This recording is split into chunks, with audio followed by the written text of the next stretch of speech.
Rahasia apa sih dibalik pinjol ilegal?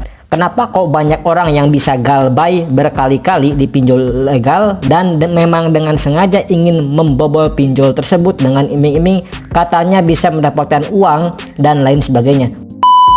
Pasti kalau teman-teman lihat banyak orang-orang yang share ini ya teman-teman, cara galbay pinjol terbaru tanpa KTP ataupun tanpa rekening, tanpa mungkin harus membayar dan aman galbay.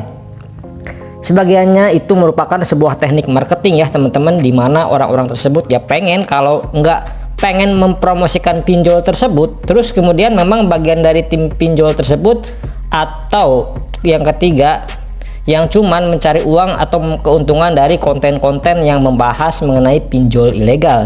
Karena percaya atau enggak, jadi teman-teman harus tahu, yang pertama adalah mungkin media promosi, yang kedua adalah orang yang dibayar, ya termasuk salah satu media promosi juga ya teman-teman, dimana sebenarnya kalau teman-teman mencoba itu kan resikonya ditanggung sendiri, dan si konten kreator juga yang mempromosikan baik itu di IG, di TikTok, di YouTube, itu malah mendapatkan keuntungan besar teman-teman. Sedangkan teman-teman yang mencoba galbay di pinjol ilegal tentu akan sangat dirugikan, karena yang pertama data teman-teman itu udah masuk ya, udah disimpan di server pinjol ilegal tersebut, yang mana ini bisa kemungkinan besar potensinya itu resikonya sangat tinggi ya teman-teman, bisa sampai rekening teman-teman itu dibobol. Kemudian data KTP teman-teman bisa dipakai di tempat lain ya untuk minjol, dan berbagai macam hal resiko yang bisa teman-teman kena.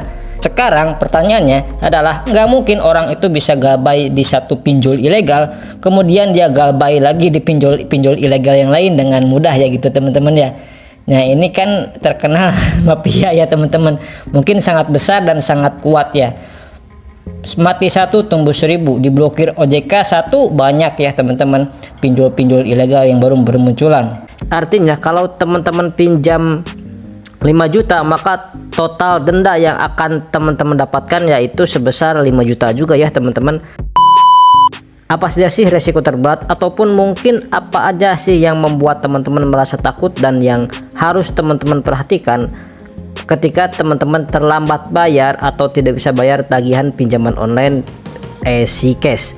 Nah di video kali ini saya akan membahas masalah atau resiko yang pertama ya teman-teman. Yang pertama jelas yaitu masalah denda ya.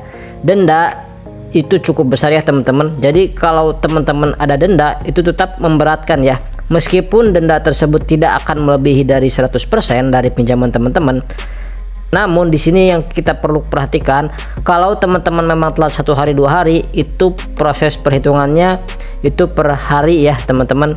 Nah untuk proses perhitungan dari EasyCash per video ini tayang ya teman-teman, misal teman-teman itu terlambat 1 sampai 2 hari, maka teman-teman akan dikenakan denda sebesar Rp40.000 flat ditambah 2% dari pinjaman pokok ya teman-teman. Jadi kalau 2% dari 100.000 itu kan yang berarti 2.000 ya teman-teman, berarti teman-teman harus nambah 40.000 ditambah 2.000 jadi 42.000. Itu untuk 1 sampai 2 hari aja teman-teman. Masalah yang kedua adalah debt collector atau DC ya teman-teman.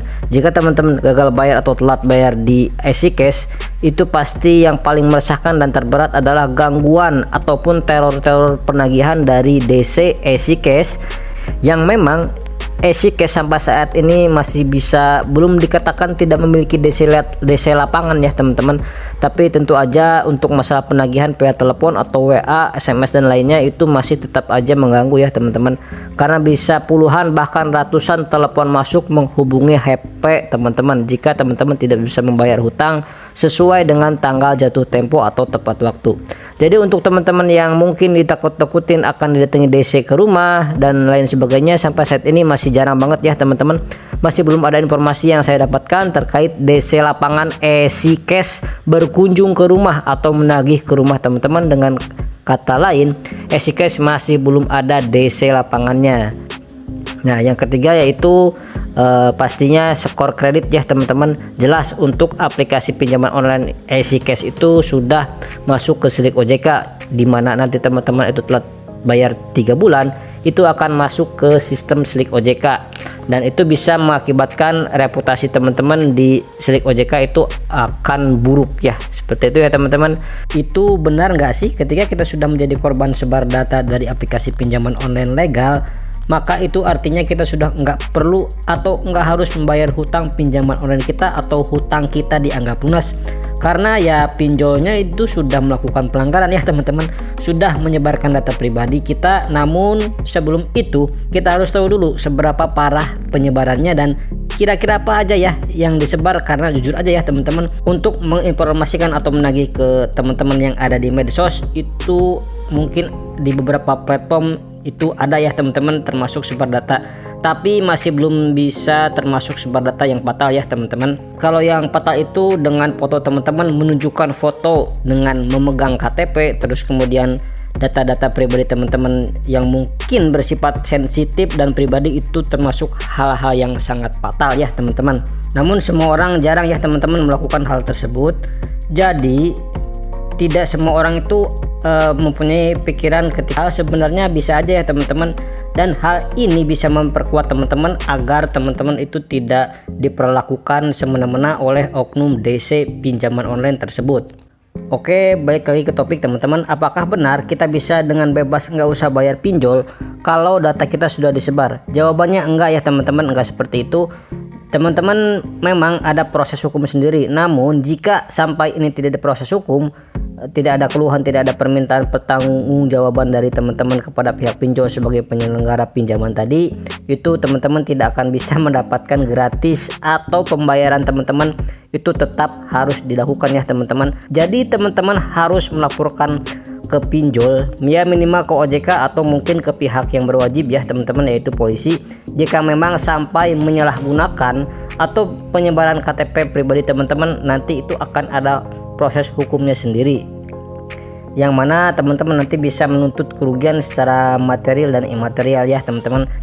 Ya seperti itu ya teman-teman. Sekian dulu di video kali ini, mudah-mudahan informasi ini bermanfaat untuk teman-teman semuanya. Saya pamit, wassalamualaikum warahmatullahi wabarakatuh.